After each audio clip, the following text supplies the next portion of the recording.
అణు కేంద్రాలపై అమెరికా బాంబుల వర్షం. ఆంధ్రజ్యోతి పేపర్ ఇది. 2 వారాల గడువిచ్చి 2 రోజుల్లోనే రంగంలోకి దిగిన అగ్రరాజ్యం. ఫోర్డో, ఇస్ఫహాన్, నటాంజ్ కేంద్రాలపైన బంకర్ బస్టర్ బాంబులతో బీభత్సం. ఒక్క ఫోర్డో పైనే దాదాపుగా 12 GBU 57 బాంబులు వేసిందట. 30 దాకా తొమహాక్ క్షిపణులతో దాడి. ఇరాన్ అణు కార్యక్రమాన్ని నాశనం చేశాం.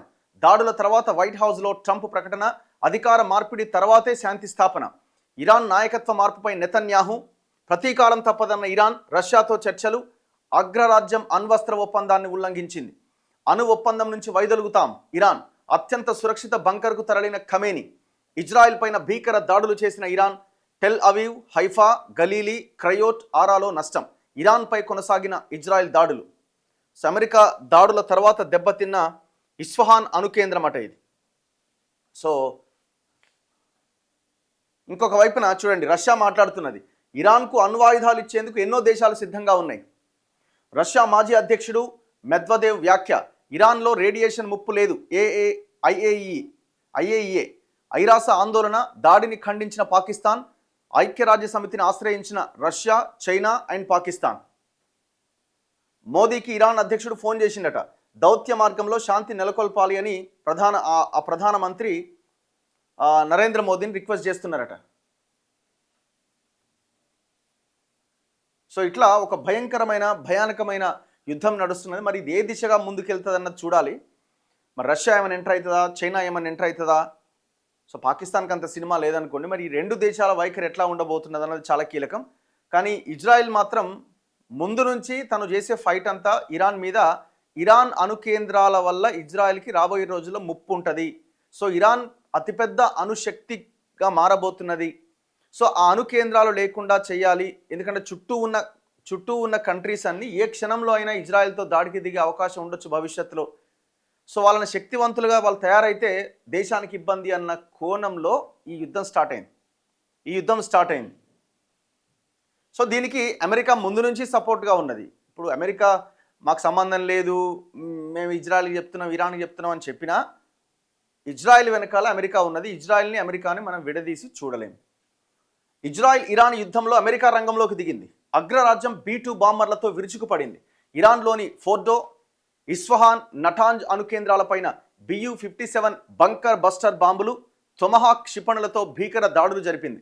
ఈ దాడుల్లో 3 అణు కేంద్రాలు నేలమట్టమైనట్లు అమెరికా అధ్యక్షుడు డొనాల్డ్ ట్రంప్ ప్రకటించారు. ఇరాన్ అణు కార్యక్రమాన్ని పూర్తి స్థాయిలో నిలువరించినట్లుగా, ఈ విషయంలో తమ లక్ష్యాన్ని పూర్తి చేసినట్టుగా తెలిపారు.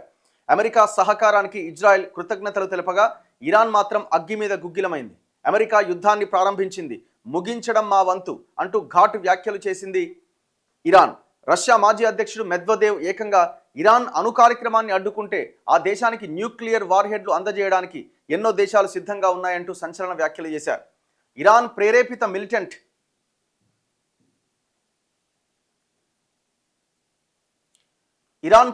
మిలిటెంట్ గ్రూపులు హౌతీ, హమాస్ కూడా తీవ్ర పరిణామాలు ఎదుర్కోవాల్సి ఉంటుందని అమెరికాను హెచ్చరించాయి. అమెరికా దాడులకు ప్రతిగా ఇజ్రాయెల్ పైన ఇరాన్ భీకర క్షిపణి దాడులు జరిపింది. టెల్ అవీవ్, హైఫా తదితర ప్రాంతాల్లో తీవ్ర నష్టం నమోదైంది. తమ అమ్ముల పొదిలోని కోరం షహర్ 4 మిసైల్ను తొలిసారి ప్రయోగిస్తామని IRGC ఆదివారం ఉదయం ప్రకటించగా, సాయంత్రానికి ఆ క్షిపణులు నిల్వ ఉంచిన కేంద్రాలను IDF ధ్వంసం చేసిందట. సో ఇటువైపు నుంచి మొత్తం వాటిని కొట్టిపడేసారు. 2 రోజుల్లోనే ట్రంప్ స్పందన. ఇరాన్కు 2 వారాల సమయం ఇస్తున్నట్లు శుక్రవారం ప్రకటించిన అమెరికా అధ్యక్షుడు ట్రంప్ 2 రోజుల్లోనే రంగంలోకి దిగారు. ఆదివారం తెల్లవారుజామున ప్రణాళిక అమలు చేసి సగం ప్రపంచం నిద్ర లేచేలోపే ఫోర్డో, నటాంజ్, ఇస్ఫహాన్ అణు కేంద్రాలు ధ్వంసం చేశామని ప్రకటించారు. ఈ 3 అణుస్థావరాలపైన తాము విజయవంతమైన దాడి పూర్తి చేశామని వైట్ హౌస్లో ఏర్పాటు చేసిన విలేకరుల సమావేశంలో వెల్లడించారు. ప్రపంచంలో మరే మిలిటరీ ఇలా చేయలేదంటూ అమెరికా సైన్యాన్ని కొనియాడారు. శాంతిని నెలకొల్పేందుకు ఇరాన్ ముందుకు రావాలి, లేకపోతే మళ్లీ దాడి చేస్తామని తీవ్ర స్థాయిలో హెచ్చరించారు. ఇరాన్ ప్రతీకారానికి దిగితే ఎదుర్కొనేందుకు తాము సిద్ధంగా ఉన్నామన్నారు. ఆ వెంటనే ఇజ్రాయెల్ ప్రధాని నెతన్యాహుతో ఆయన ఫోన్లో మాట్లాడారు. ఇరాన్ ప్రభుత్వాది నేతలు అమెరికా దాడులు ధృవీకరించినట్లుగా INRG అనుబంధ మీడియా వెల్లడించింది. యుద్ధం ఇప్పుడే ప్రారంభమైంది అని పేర్కొన్నది. ఇరాన్ పైన దాడుల సందర్భంగా అమెరికా తమతో పూర్తి స్థాయిలో సమన్వయం చేసుకుందని IDF తెలిపింది. ఇజ్రాయెల్ దాడులతో ఇరాన్ అణు కార్యక్రమం కేవలం 6 నెలలు వాయిదా పడుతుందని, అందుకే దాన్ని 3 ఏళ్లకు పొడిగించేలా అమెరికా రంగంలోకి దిగిందని న్యూయార్క్ టైమ్స్ పేర్కొంది. ట్రంప్ కూడా ఇజ్రాయెల్ 75% కార్యక్రమాన్ని పూర్తి చేస్తే మేము మిగతా 25% దాడులతో ఒక ముగింపునిచ్చామని వ్యాఖ్యానించారు. సో ఇట్లా అమెరికాతో చర్చలు లేవని ఇరాన్ అంటున్నది. మరి మోదీకి ఫోన్ చేసింది కదా ప్రధాని, శాంతి నెలకొల్పండి అని. వార్ రూమ్లో ట్రంప్, బంకర్లోకి ఖమేనీ. ఇరాన్ అధ్యక్షుడు ఇరాన్ పైన అమెరికా దాడి నేపథ్యంలో సుప్రీం లీడర్ అయతుల్లా అలీ ఖమేనీని ఐఆర్జీసీ మరింత సురక్షిత ప్రాంతానికి తరలించినట్లు మీడియా పేర్కొంది. లెబనాన్లో హిజ్బుల్లా నేతలు బంకర్స్లో ఉండగానే ఇజ్రాయెల్ మట్టుబెట్టిన విషయం తెలిసిందే. ఈ అనుభవాల నేపథ్యంలో ఖమేనీని అతను ఉంటున్న బంకర్ నుంచి అత్యంత సురక్షిత ప్రాంతానికి తరలించినట్టుగా సమాచారం. ప్రస్తుతం ఖమేనీ ఉన్న బంకర్లో ఎలాంటి సిగ్నల్స్ ఉండవని, ఎలక్ట్రానిక్ కమ్యూనికేషన్ పూర్తిగా నిలిపేసినట్టుగా తెలిపింది. సో నిన్న దాడి చేసిన ఒక మ్యాప్ ఇక్కడ మనకు కనబడతా ఉన్నది. సో ఇట్లా ఈ బాంబులతో America Fordow, Natanz and Isfahan అనేటువంటి ఈ 3 అణు కేంద్రాల మీద అటాక్ చేసింది. ఇంకొక వైపున టెల్ అవీవ్ అనే ప్రాంతంలో ఇరాన్ ఇజ్రాయెల్ మీద అటాక్ చేసినప్పుడు అక్కడ కొన్ని భవనాలు ధ్వంసమైనవి. ఎన్ని గంటలకు జరిగింది దాడి? ఇజ్రాయెల్ కాలమానం ప్రకారం ఆదివారం తెల్లవారుజామున, అంటే అక్కడ ఇజ్రాయెల్ కాలమానం ప్రకారం 2:42కి జరిగిందట, స్టార్ట్ అయిందట. అంటే అందరు నిద్రలో వచ్చేలోపే కథం 5:30కి ఎక్కడదక్కడ అయిపోయింది. 5:30కి ఏకంగా ట్రంప్ ప్రెస్ మీటే పెట్టిండు. 5:19కి 2:42కు అమెరికాకు చెందిన 6 స్టెల్త్ B-2 బాంబర్లు ఇరాన్ను సమీపించినాయి. వాటిని కవర్ చేస్తూ 125 దాకా యుద్ధ విమానాలు, ఇంధన ట్యాంకర్లు, జెట్లు దూసుకొచ్చాయి. 3 గంటల 3 నిమిషాలకు ఇరాన్కు మరో అవకాశం ఇస్తున్నట్లు తన సొంత సామాజిక మాధ్యమం ట్రూత్ సోషల్ మీడియాలో ట్రంప్ ప్రకటించిండు. 4 గంటలకి అమెరికా యుద్ధ విమానాలు రయ్యుమంటూ ఇరాన్ గగనతలంపైకి దూసుకుపోయినాయి. కవరింగ్ విమానాలు తబ్రీజ్, టెహ్రాన్లో దాడులు చేస్తూ ముందుకెళ్లగా B-2 బాంబర్లు ఈ 3 అణు కేంద్రాల వైపుగా విడిపోయినాయట.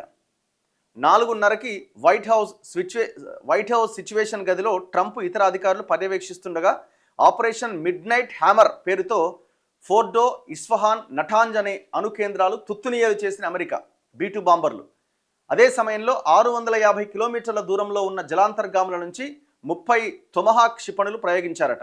25 నిమిషాల్లోనే 3 అణు కేంద్రాల మీద భీకరమైన దాడులు చేసింది. 5:19కి ట్రంప్ ప్రెస్ మీట్ పెట్టిండు.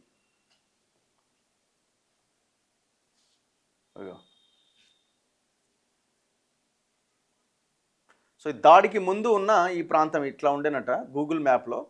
దాడి తర్వాత మొత్తం కొలాప్స్ అయిపోయింది అదంతా కూడా. మరి అది అక్కడ ఏం జరిగింది, ఎంతవరకు వాళ్ళు అమెరికా చెప్పిందేమో మొత్తం కొలాప్స్ అయింది అంటున్నారు. మరి ఇరాన్ మాత్రం ఇంకా దాన్ని అసలు అయ్యిందా అవ్వలేదా అది ఇంకా క్లారిటీ లేదు.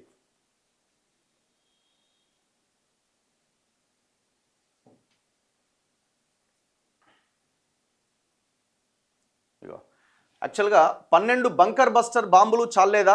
కొండల మధ్య భూమికి 295 అడుగుల లోతున ఈ ఫోర్డో యురేనియం శుద్ధి కేంద్రం ఉందట. దాని మీదనే అమెరికా బాంబుల వర్షం కురిపించింది. ఆ 3 ఇదొకటి. పూర్తిగా ధ్వంసం కాలేదని నిపుణులు చెప్తున్నారట. ఇరాన్ అణు కార్యక్రమాల్లో అత్యంత ముఖ్యమైనది ఫోర్డో అణు కేంద్రం. ఇరాన్ ఈ యురేనియం శుద్ధి కేంద్రం నిర్మాణాన్ని 2006లో ప్రారంభించింది. ప్రపంచానికి దీని గురించి తెలిసింది 2009లో అట. ఈ కేంద్రానికి సంబంధించిన కీలక పత్రాలను ఇజ్రాయెల్ నిఘా వర్గాలు ఇరాన్ నుంచి దొంగిలించినాయట. ఆ పత్రాల్లో ఉన్న వివరాల ప్రకారం ఫోర్డో అణు కేంద్రం భూగర్భంలో దాదాపుగా 80 నుంచి 90 మీటర్ల లోతున ఉందట. ఇది కేవలం 5% శుద్ధి చేసిన యురేనియం తయారీ కోసం 3000 సెంట్రిఫ్యూజ్లతో ఈ అణు కేంద్రాన్ని ఏర్పాటు చేసినట్లు ఇరాన్ చెప్పింది. అయితే 2011 సెప్టెంబర్ నాటికి 20% శుద్ధి చేసిన యురేనియాన్ని ఇక్కడ ఉత్పత్తి చేయడం ప్రారంభించింది. వైద్య ప్రయోజనాల నిమిత్తమే. సో ఇట్లా దీన్ని అంచెలంచెలుగా ముందుకు తీసుకెళ్లే ప్రయత్నం చేశారు. దాని మీద నిన్న అమెరికా దాడి చేసింది. సో ఇంకొక వైపున రష్యా అంటుంది మేమే కాదు ఇంకా చాలా దేశాలు ఇరాన్కి అణ్వాయుధాలు ఇవ్వడానికి సిద్ధంగా ఉన్నాం. ఎందుకంటే అమెరికాని ముందు నుంచి రష్యా చెప్తున్నది మీరు మాత్రం ఇన్వాల్వ్ కాదు, మీరు ఇన్వాల్వ్ అయితే మర్యాద ఉండదని. ఇరాన్ అణు కేంద్రాలపై దాడులను రష్యా విదేశాంగ శాఖ తీవ్రంగా ఖండించింది. అమెరికా చర్యలు అంతర్జాతీయ చట్టాలను ఉల్లంఘించడమే అని పేర్కొంది. రష్యా మాజీ అధ్యక్షుడు మెద్వదేవ్ సంచలన వ్యాఖ్యలు చేశారు.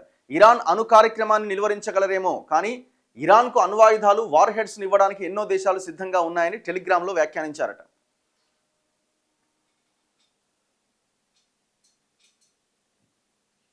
శాంతిని నెలకొల్పాలి నరేంద్ర మోదీ అంటున్నారు. సో భారతదేశం జనరల్గానే తటస్థంగా ఉంటారు వాళ్ళు. మనం తటస్థంగానే ఉన్నాం ఇప్పటికీ ట్రంప్కు నోబెల్ ఇవ్వాలంటారా? ఇరాన్ పైన అమెరికా దాడుల నేపథ్యంలో పాకిస్తాన్పై ఎంఐఎం చీఫ్ ఓవైసీ విమర్శ.